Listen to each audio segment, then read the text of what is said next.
Talvez você ainda não conheça o pastor Clodoaldo e sua família.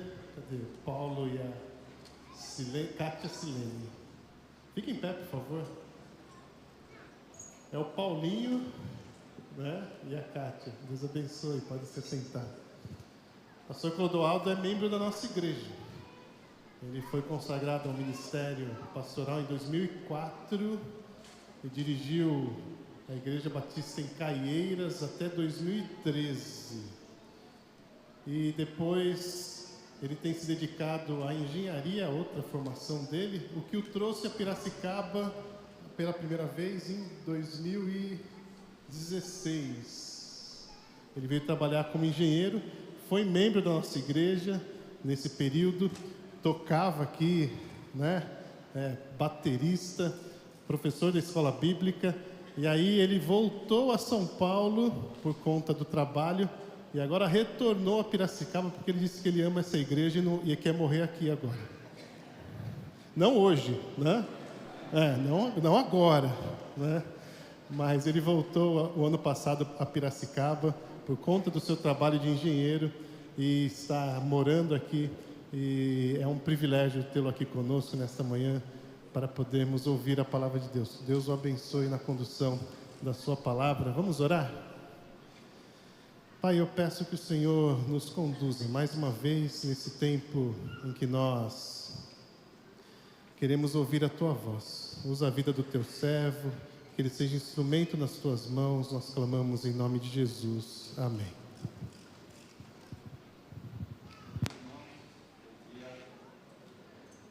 É uma alegria estar aqui nessa manhã. Eu confesso que quando o pastor Josimar me convidou para ministrar a palavra hoje pela manhã, eu dei uma titubeada, viu, pastor Clóvis? Porque está tão confortável chegar aqui de manhã e ouvir esses homens pregarem, é tão gostoso, é tão edificante. Mas nós também temos que servir. Eu confesso aos irmãos que já faz um tempinho que eu não prego. Não sei se eu perdi o jeito, vamos ver, né? Mas é uma alegria muito grande estar aqui diante de vocês para ministrar a palavra do Senhor. Eu quero ler um texto rapidinho com os irmãos em Marcos, capítulo 2, versículo 1. Texto muito conhecido, sei que você já ouviu N mensagens acerca desse texto, mas vamos refletir em algumas coisas importantes para todos nós aqui.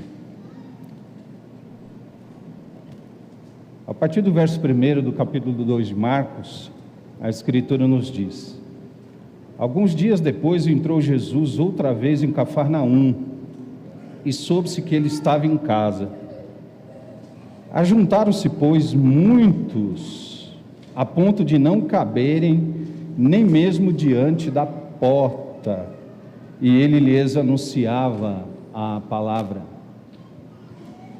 Nisso vieram alguns a trazer-lhe um paralítico carregado por 4, e não podendo aproximar-se dele por causa da multidão, descobriram o telhado onde estava e, fazendo uma abertura, baixaram o leito em que jazia o paralítico. E Jesus, vendo-lhes a fé, disse ao paralítico: Filho, perdoados são os teus pecados. Ora, estavam ali assentados alguns dos escribas que arrazoavam em seus corações, dizendo: Por que fala assim este homem? Ele blasfema. Quem pode perdoar pecados senão um só, que é Deus? Mas Jesus logo percebeu em seu espírito que eles assim arrazoavam dentro de si, e perguntou-lhes: Por que arrazoais desse modo em vossos corações?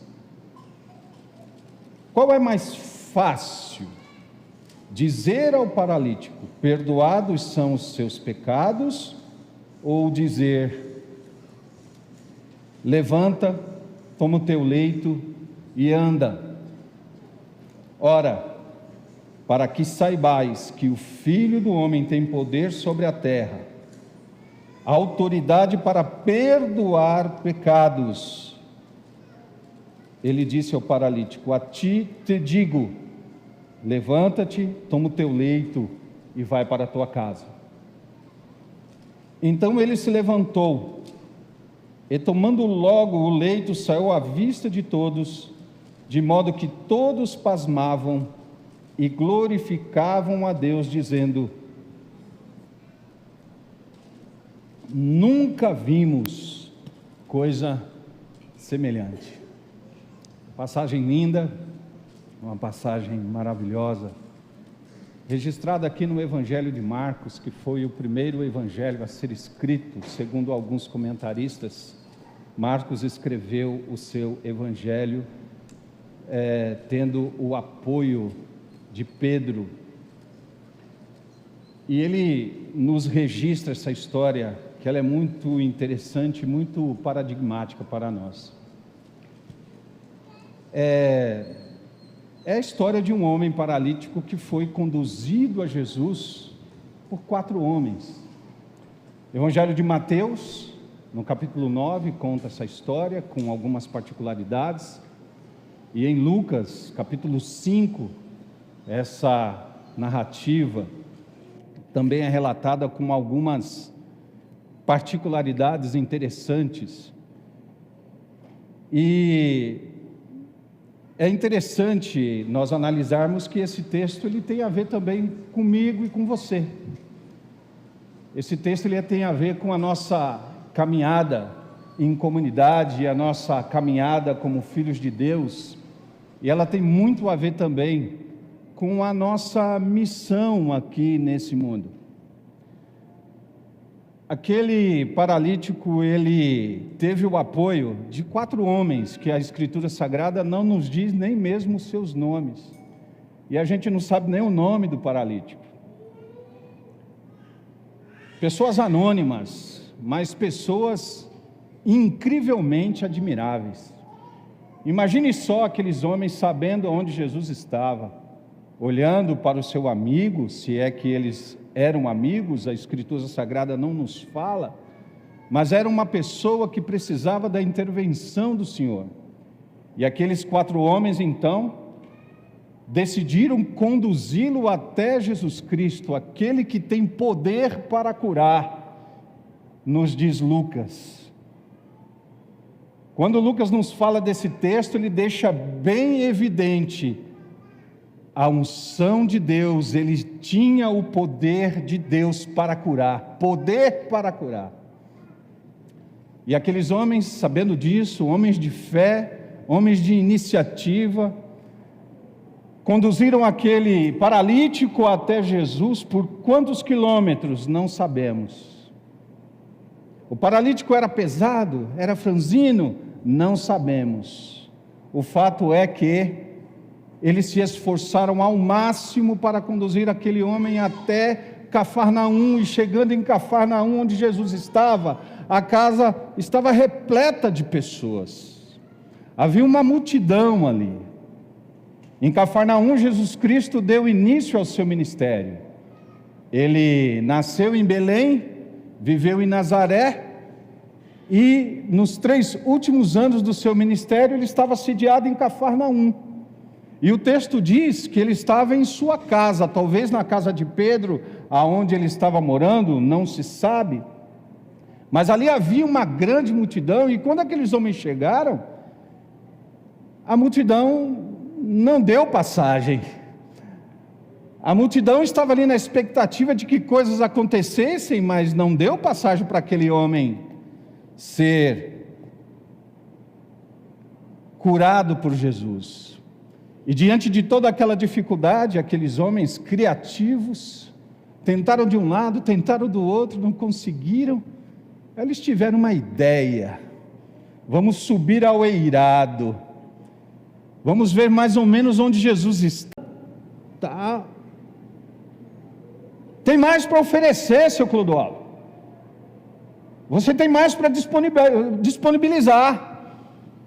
E aí, Clodoaldo, estamos aqui. Prega domingo. Aí eu tinha dito para ele: pastor, vamos deixar para outra oportunidade. E o texto me dizendo: levanta, toma o teu leito e prega domingo de manhã. Amém, irmãos? Será que ele também não está dizendo para você: levanta? Será que ele não está dizendo para você: se envolva? Será que ele não está dizendo para você que tenha bom ânimo, tu é filho de Deus? Será que ele não está dizendo para você: rapaz, eu te perdoo, bora, vamos continuar, tem muita coisa para ser feita, eu estou aqui para te perdoar, vamos adiante, tem muita coisa para ser feita, deixa eu restaurar a tua vida? Porque, irmão, a lição que eu vejo nesse texto, que é muito gostosa, é que o paralítico se deixou levar. Repita comigo: o paralítico se deixou levar. E aí você repete de novo: e eu tenho que me deixar ministrar. Deu para entender isso? Eu preciso permitir, eu preciso deixar ser ministrado, ser conduzido, ser levado, porque a intenção dessas pessoas que Deus coloca ao meu redor, pessoas que se consagram a mim, consagradas a Deus para se consagrar a mim, querem me depositar aos pés de Jesus Cristo. E Ele mesmo deu uns para apóstolos, outros para profetas, pastores, evangelistas e mestres, visando o aperfeiçoamento dos santos para a obra do ministério. Irmãos, Deus usa pessoas nesse lugar para ministrar a você. Teve um dia que eu estava na EBD, eu vou terminar já já, irmão. Teve um dia que eu estava na EBD e levei uma surra, sabe aquela surra do UFC? Que o camarada entra bonitinho para lutar e sai todo cheio de hematoma. Eu saí desse jeito da escola bíblica, porque Deus pegou aquele tal de, o rapaz que tem nome de profeta e de imperador, Daniel Constantinov. Deus pegou esse homem, mano, e com essa fala tranquila dele, ele disse assim: irmãos, foi mais ou menos isso, irmãos, se você tem um dom, se você tem um talento, se você tem um chamado, e não coloca à minha disposição, você está me furtando a oportunidade de ser edificado por Deus através da tua vida. Você lembra disso, Daniel? Você nem lembra, né? Mas você falou isso aí. Irmão, eu esqueci a aula toda, mas aquilo ficou. E eu me perguntei: Deus, eu preciso fazer mais. Eu preciso me doar mais. Eu acho que eu posso fazer mais. Eu devo fazer mais. E aquele dia você me deu um murro no olho que eu saí com o olho inchado. E não esqueço dessa surra que eu tomei. Quem apanha nunca esquece. Mas quem bate esquece. Você já esqueceu, né? Você esqueceu. Se deixa ministrar. E segundo, seja como esses 4 homens, inclinados e consagrados a levarem pessoas aos pés de Jesus Cristo. Não somente queira ser cercado por pessoas, por homens como estes, mas seja uma pessoa assim, na sua casa, no seu trabalho, para os seus filhos, para a sua esposa, seja alguém consagrado a conduzir os outros aos pés de Jesus Cristo. Não perca essa oportunidade.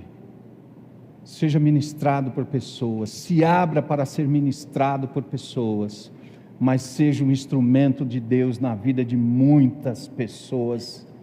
E agradeça a Deus por estar cercado de pessoas que se importam com a tua fé, e seja também uma pessoa que se importe com a fé dos seus irmãos, sendo um instrumento de Deus para edificar as suas vidas.